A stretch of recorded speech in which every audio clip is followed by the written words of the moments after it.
주간 평안하셨습니까? 기도하고 시작하겠습니다. 고마우신 아버지 하나님, 은혜를 감사드립니다. 오늘도 하나님께서 불러주셔서 감사한 마음으로 이렇게 하나님 앞에 나왔는데, 아버지 하나님 말씀하시고 우리 귀에 들리게 허락하시고 우리 심령에 새기게 허락하여 주셔서 하나님 말씀이 우리의 삶의 지표가 될 수 있도록, 아버지 방향성이 될 수 있도록 인도하시고 함께하여 주시옵소서. 오늘도 그런 은혜를 허락하실 줄 믿사오며 예수님의 이름으로 기도드리옵나이다. 아멘. 오늘은 출애굽기 22장 16절에서요 23장 9절까지 한번 잘라봤습니다. 23장 10절이 이제 안식일에 관한 법이기 때문에 제가 이제 22장 16절부터 23장 9절까지 이제 그 앞에 있는 여러 도덕에 관한 법, 정의에 관한 법, 이런 것들을 이제 한데 묶어서 말씀을 드리는 게 좀 지혜롭겠다 해서 그렇게 한번 묶었습니다. 그러고 난 다음에 제가 이제 제목을 뭐라고 달았냐면 하나님의 거룩, 이렇게 달았습니다. 이제 조금 있다가 이제 내용을 보시면 아시겠지만 이게 하나님의 거룩이라고 이제 그렇게 말씀하실 수 있어요.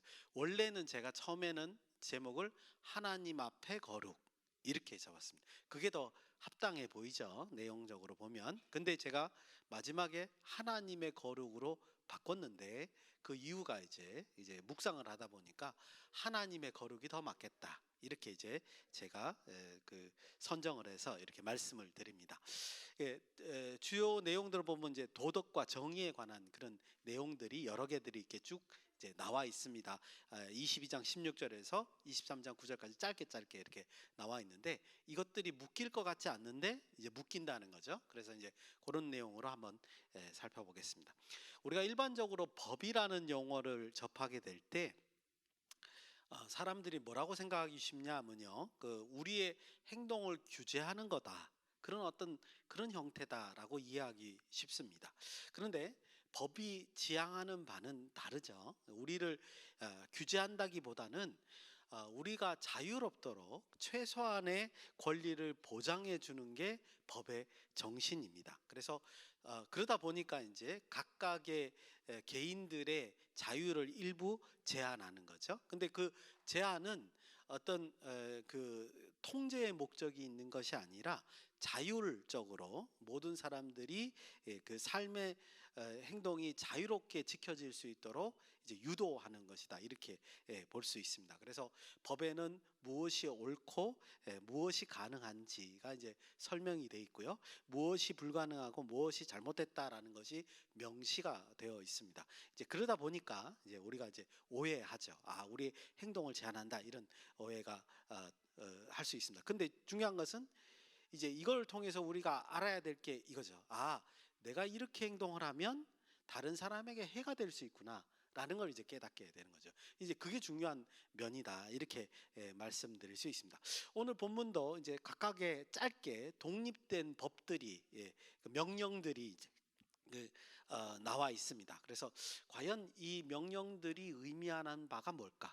저는 이제 제가 이걸 말씀을 드려야 되니까 이것들이 지향하는 목표가 뭘까? 어떻게 묶일까? 이렇게 이제 생각을 하면서 이제 그 말씀을 준비했는데요. 여러분들도 이 부분을 이제 같이 따라오시면서 이 하나님의 명령들이 무엇을 지향할까? 이렇게 한번 생각해 보시길 바랍니다. 그런 쪽으로 바라보시는 게 좋을 것 같습니다. 이미 정답은 가르쳐 드렸죠. 제목에서 하나님의 거룩이다, 이렇게 이제 말씀을 드렸는데 어떻게 그렇게 되는지 한번 살펴보시겠습니다.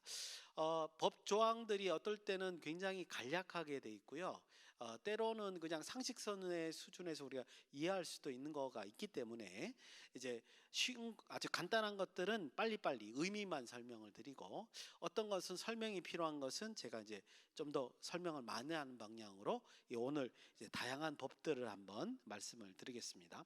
먼저 16절, 16절을 같이 한번 읽어보겠습니다. 16절입니다. 22장 16절 시작.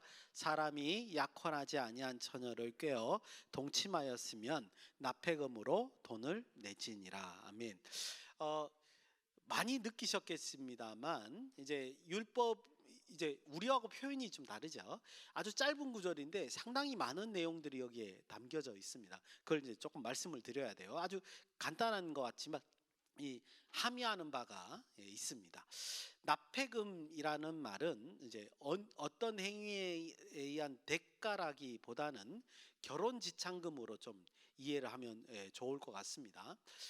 고대 사회는 아무래도 이제 노동력이 중시가 됐었죠. 그래서 이제 결혼을 통해서 딸을 다른 이제 가정으로 데려감에 따라서 그 남아 있는 가정의 노동력 손실에 대한 어떤 보상, 그거에 대한 어떤 합당한 조치 이렇게 생각하면 납폐금이 그렇게 어렵게 이해가 되지는 않습니다.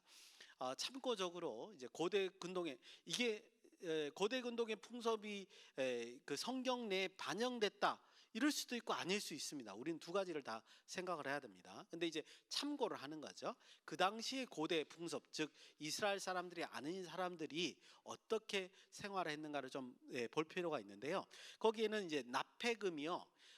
그 이제 딸이 시집 가고 나서 그 친정 아버지가 납폐금을 사용하는 게 아니랍니다. 그러면 이제 이 납폐금의 목적이 뭐냐 하면 혹시 그 시집을 간 여인이 과부가 되었을 때 이제 노동력을 근거로 한 고대 사회다 보니까 그 과부가 된 여인의 평생 먹고 살 만한 비용 이게 이제 납폐금의 사용처였다 이렇게 이제 알려져 있습니다. 그러니까 일종의 과부에 대한 이제 경제적인 대비책 이런 이제 그 내용이 이제 전달되고 있는데요. 뭐 이걸 수도 있고 아닐 수도 있습니다. 이제 성경에 나와 있는 율법의 내용은요.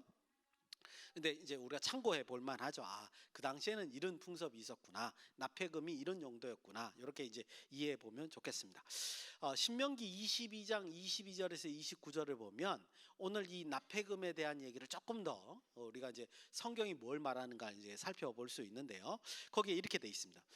오늘 본문에 그 이제 이 신명기 본문 22장 본문을 사용해서 이 중요한 키워드가 아까 읽은 16절의 키워드가 이거라는 걸 알죠.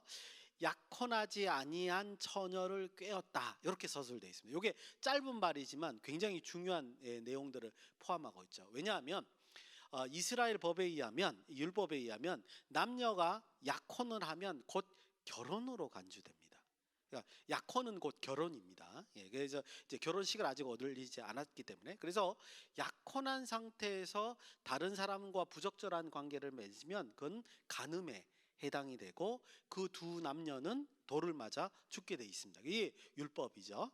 그래서 지금 여기서 약혼하지 아니한 처녀를 꾀었다라고 하는 말은 굉장히 고의성이 강조돼 있죠. 약혼함이 이미 이제 그 어떤 율법에 저촉되니까 약혼하지 않은 어린 처녀를 꾀어낸 거죠. 그리고 여기서 꾀어냈다는 말 속에 뭐예요? 성적인 관계를 가졌다라고 이제 포함하고 있는 겁니다. 그러니까 이 말이 굉장히 의도적이고 나쁘다는 것을 우리가 알 수 있습니다. 그리고 여성에 대해서도 기본적으로 이 어린 아이지만 이제 그 명예로운 일이 아니라는 것을 분명히 이제 제시하고 있는 것을 우리가 볼 수 있습니다. 그리고 이제 남성의 경우에는 거의 범죄에 가깝다 이렇게 이제 취급하는 거죠. 그래서 이제 정식은 뭐냐 이렇게 따져보면 이제 만약에 어떤 뭐 소녀라도 이제 결혼을 하고자 하면 어떻게 해야 돼요? 약혼을 제의해야 되는 거죠. 그게 정식이라는 거예요. 그게 오히려 그 여인에게 이제 정식적으로 인격적인 대우를 하는 겁니다. 그런데 이 약혼을 하지 않는 그 어린 처녀에게 이제 꿰어서 성적인 관계를 갖는다라는 것은 범죄에 가깝다라는 게 여기 이제 말은 없지만 여기 포함이 돼 있다는 겁니다. 그래서 이 납폐금의 성격은 모두 포함되어 있는 거예요. 보상의 성격이 강하다 이렇게 볼 수 있습니다. 신명기 22장 28절에서 29절에 보면요, 그 보상 금액이 이제 이걸 확실히 알게 됩니다. 보상 금액이 얼마냐? 은 50세겔입니다. 혹시 지난번에 제가 이제 은 30세겔에 대한 얘기를 말씀드린 적 있죠? 은 50세겔을 어떻게 정의를 하냐면 한 호멜을 50년간 추수할 수 있는 값입니다. 한 호멜이 약 220리터의 이제 양이죠. 어마어마하죠. 220kg이에요. 그러니까 어마어마한 농작물인데 그거를 50년간 추수할 수 있는 값이 50세겔이에요. 즉 그 말은 뭐냐면 말을 바꾸면 50년간 그녀의 생계를 책임진다 이런 뜻이에요. 그러니까 이제 여기 있는 성격이 이제 드러나게 되죠. 아, 이 납폐금이 이제 양이 많구나, 상당한 금액이구나 우리가 깨달으면 아 이게 이제 범죄에 대한 징벌의 개념이 좀 들어있구나라는 걸 우리가 알 수 있습니다. 만약에 이 여인이 이제 남자와 결혼을 하게 되면 어떻게 되냐면 이 남자는 이 여인을 절대 버리면 안 됩니다. 어떠한 이제 다른 남녀 간의 이제 어떤 윤리적인 문제를 일으키지 않는 한 이 여인을 평생도록 생계를 책임져야 됩니다. 그리고 이제 뭐요? 50세겔의 이제 납폐금을 지불하고요. 그다음에 이제 율법에 또 어떤 내용도 있냐면 납폐금만 받고 결혼하지 않을 수 있습니다. 그런 권한까지도 이 여인에게 있는 거죠. 그래서 이제 이 전체적인 내용을 다 고려해 보니까 이 납폐금의 성격이 뭔지를 이제 분명히 알 수 있습니다. 그게 뭐냐면 이거죠. 약혼하지 않은 처녀에게 함부로 하지 말라는 거죠. 이게 율법의 기본적인 정신이라는 겁니다. 이렇게 해도 되니까 이런 값을 치르고 이렇게 해도 된다 이런 뜻이 아니라 함부로 하지 말라 이런 거죠. 왜냐하면 이 여인에게는 그 꼬임을 당한 것 자체가 뭐예요? 그녀에게 평생에게 씻을 수 없는 상처가 될 수 있기 때문에 그녀의 평생을 책임져야 된다. 이런 개념이 여기에 납폐금 속에 담아져 있는 것을 볼 수 있습니다. 그래서 이제 이 기본적인 이 짧은 구절이지만 16절에 나와 있는 이 내용은 뭐냐? 절대로 이런 행위를 하지 말라. 이런 내용이 여기에 담겨져 있다. 안 그러면 평생을 책임져야 된다. 이런 성격이 이제 강하게 있다라는 거죠. 또 이제 18절부터 이제 살짝 보시겠습니다. 18절부터는 많은 학자들이 이제 법의 성격이 좀 바뀌었다 이렇게 지적을 합니다. 왜냐하면 그 18절 앞에 부분에는 사례법 같이 이런 경우에는 이렇게 하고 이런 식으로 이제 설명이 되어 있는데 18절부터는 뭐죠? 하지 말라. 이러지 말라 이렇게 이제 금지법 형태로 이제 되어 있습니다. 그래서 학자들이 이제 18절 이전에 우리 지난주에 했던 것 같은 그런 것들은 사례법, 이후에는 금지법 이렇게도 이제 그 표현을 하고 나누려고 합니다. 근데 저는 왜 안 나눴느냐 하면 이렇게 금지법과 사례법을 나누는 게 해석에 그렇게 큰 도움이 되지 않습니다. 뭐 특별하게 어떤 신학적인 요소가 있느냐 그것도 없어 보이고요. 실제적으로 율법 가운데 어떤 것은 사례법이고 어떤 것은 금지법이고 카테고리를 나누기가 쉽지 않습니다. 그래서 이제 이런 것들이 해석에 유익이 없어서 주제별로 나누는 게 훨씬 더 나을 것 같습니다. 그래서 18절에서 20절 한번 공통점이 무엇인가 한번 살펴보면요. 가만히 들여다보면 이제 각각 다 달라요. 근데 모두 사형에 해당되는 범죄가 나열돼 있습니다. 18절 뭐라고 돼 있죠? 무당을 살려두지 말라.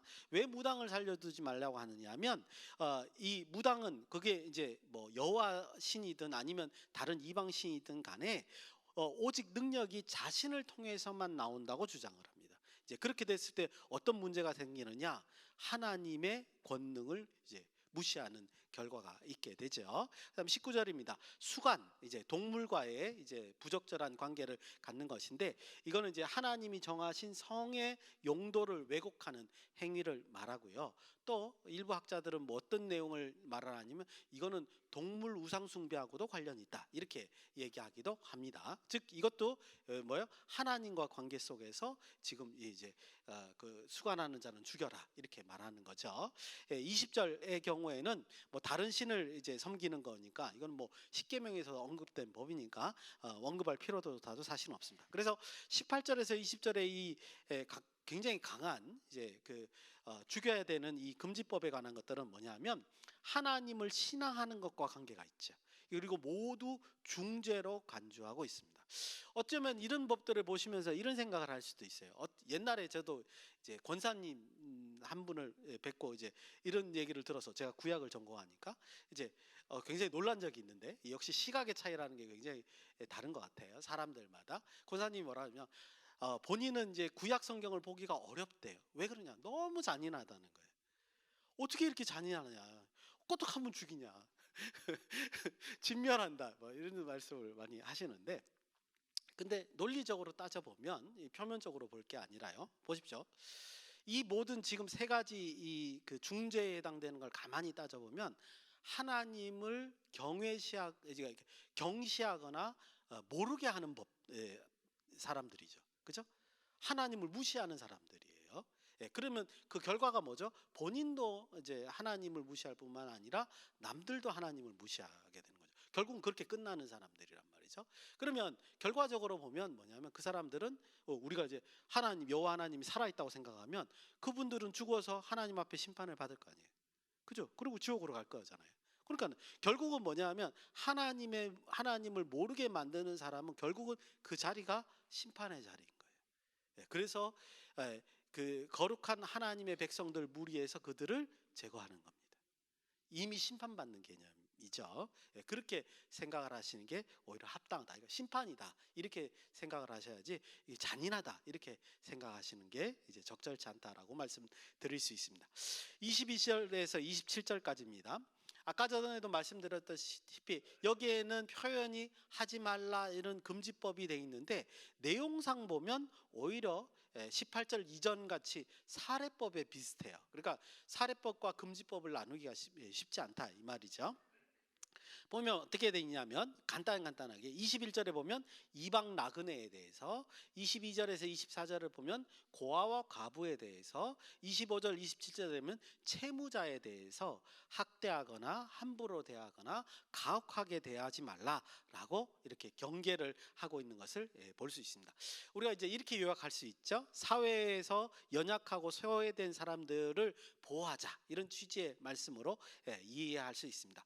근데 이제 먼저 이 얘기를 조금 따져보기 전에 한 번 더 생각할 건 뭐냐면 과연 이렇게 사회에서 약한 자들을 보호하는 법이 강제력이 담보하지 않으면 실효성이 있겠는가? 어떤 사회든지 간에 그런 걸 좀 생각해 볼 수 있습니다. 그러면서 본문을 좀 들여다볼 필요가 있습니다. 근데 성경은 나름대로 그 실효성을 높이기 위해서 강조하는 문구들이 있는 것을 확인할 수 있습니다. 그래서 여러분도 이걸 놓치시면 안 돼요. 23절 하반절에 뭐라고 그러죠?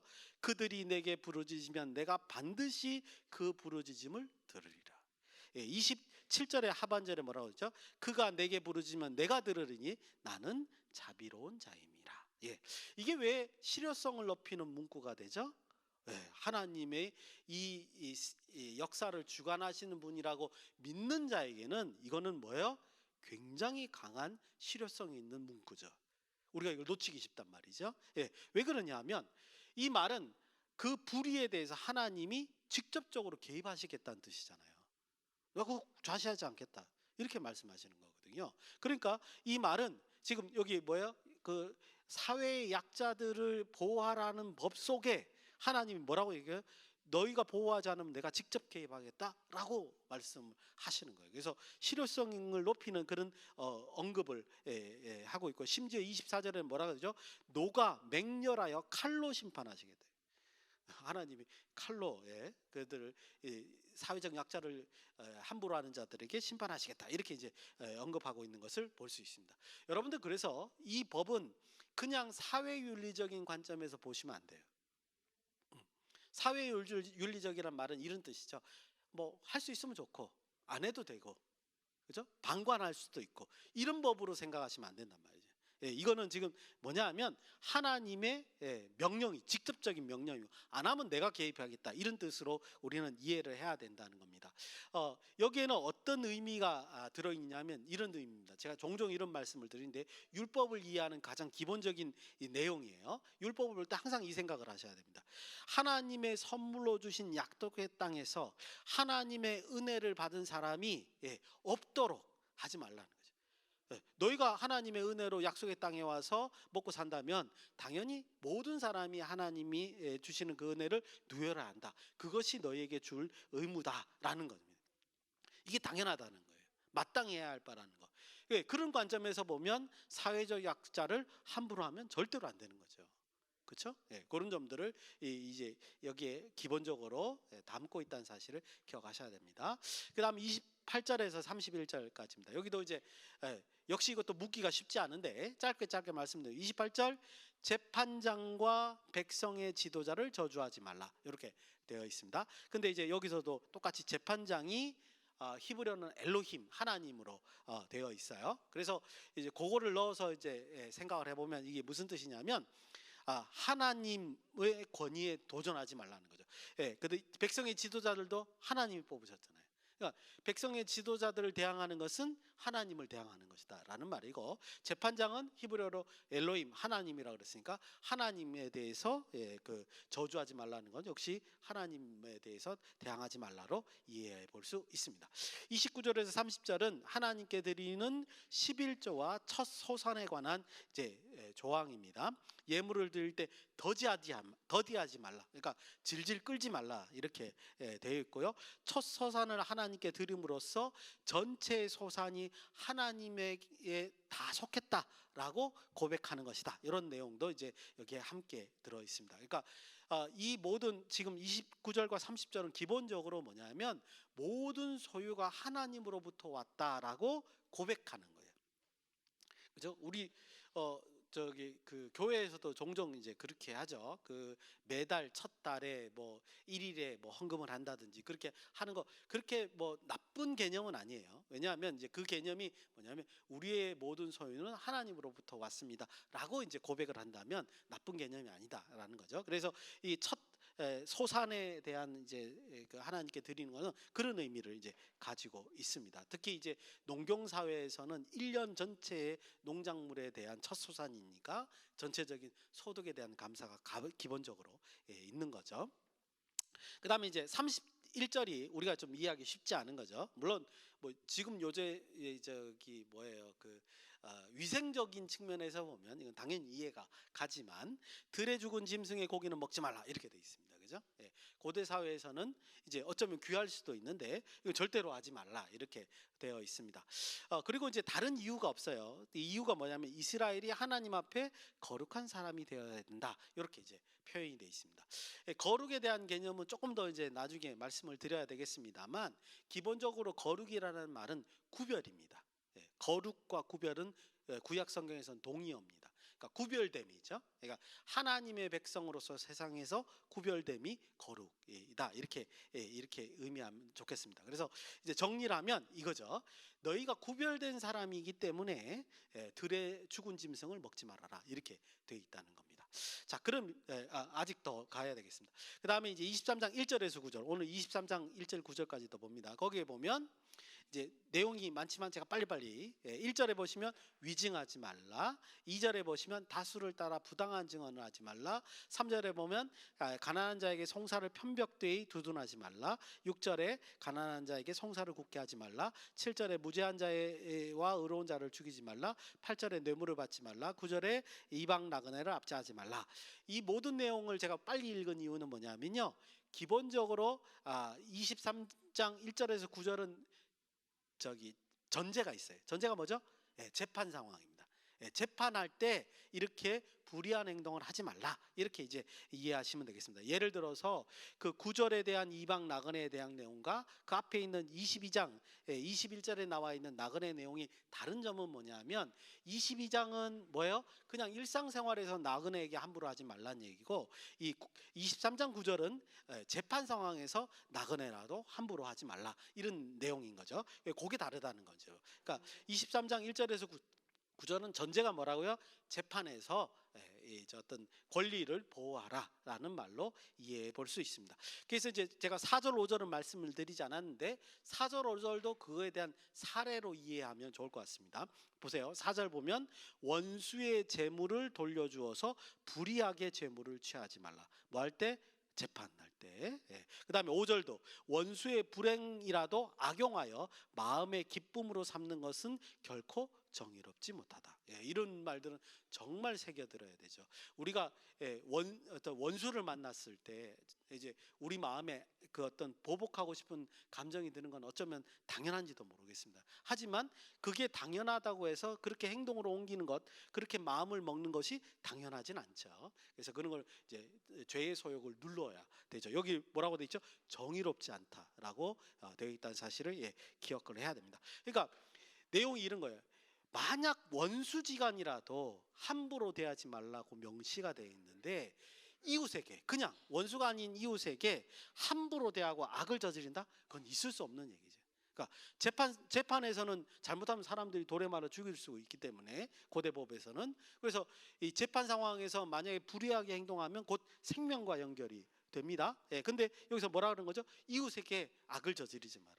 정의를 저버리지 말라라고 말을 하고 있는 것을 볼 수 있습니다. 왜냐하면 뭐라고 돼 있냐면 원수라도 함부로 대하지 말라고 했기 때문에 이웃에게 이런 악을 저지르는 건 말도 안 된다, 이런 말이 여기 정신에 잘 들어져 있는 것을 보겠습니다. 그래서 그걸 대표하는 말이 23장 7절입니다. 우리 이것도 같이 한번 읽어보겠습니다. 시작.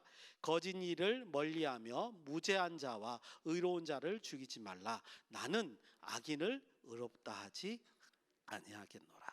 하나님이 명시를 하셨습니다. 결코 하나님께서 악한 것에 대해서 가만히 두지 않겠다. 여러분들 이게 아셔야 됩니다. 가까이는요, 이 말을 가깝게 적용하면 세상의 공의를 위해서 하나님이 직접 인생의 어떤 삶 속에 개입하시겠다, 이런 뜻이고요. 좀 멀리서 따져보면 하나님께서 최종 심판에 이런 부분에 대해서 절대로 간과하지 않겠다라는 뜻입니다. 그러니까 하나님을 믿는 사람이라면 이런 부분에 있어서는 우리가 철저하게 이해를 하셔야 됩니다. 사람 앞에 행동하는 게 아니에요. 하나님 앞에 이제 행동해야 되는 거죠. 이제 오늘 내용을 이제 묵상하고 이제 마쳐보도록 하겠습니다. 오늘 다양한 법들을 이제 빨리빨리 보셔서 이제 뭐 조금 불만이실 수도 있겠는데, 저는 이제 이 모든 내용의 하나의 카테고리로 좀 묶어서 이제 그 말씀을 드리려고 합니다. 한 대략 5가지 형태로 제가 묶어서 말씀을 드리는데, 이 5가지도, 주제가 다른 5가지들도 이제 묶이는 부분이 있다는 거죠. 따져보니까 하나님과 직접 관련된 법들이, 명령들이 있었고요. 하나님이 직접 개입하신다는 명령들도 있었고요. 앞에 있는 16절 17절 약혼하지 않은 처녀의 납폐금 문제, 이런 거는 하나님과 관련이 없어 보이는데 사실은 뭐죠? 이게 어떤 인격적인 면, 하나님, 인권은 하나님의 명령으로부터 왔다, 제가 그렇게 앞에서도 말씀을 드렸죠. 즉 하나님 형상과 관련되어 있는 내용들이 있습니다. 즉 이래서 한번 쭉 이제 묶어서 생각을 해보니까 이 모든 것이 뭐예요? 하나님 앞에 이스라엘 백성들이 해야 할 거룩한 행동들이에요. 근데 이게 윤리적인 문제가 아니라는 거죠. 제가 아까 제목을 어떻게 잡았다고요? 하나님 앞에 거룩이 아니라 하나님의 거룩이에요. 즉 이스라엘에게 요구한 거는 뭐냐 하면요, 이스라엘 백성들이 하나님의 거룩을 배워서 그 배운 거룩을 세상 앞에서 행동하도록 요구한다는 겁니다. 어디냐면 레위기 22장 31절 33절입니다. 제가 읽을 테니까 한번 잘 들어보시기 바랍니다. 레위기 22장 31절에 33절입니다.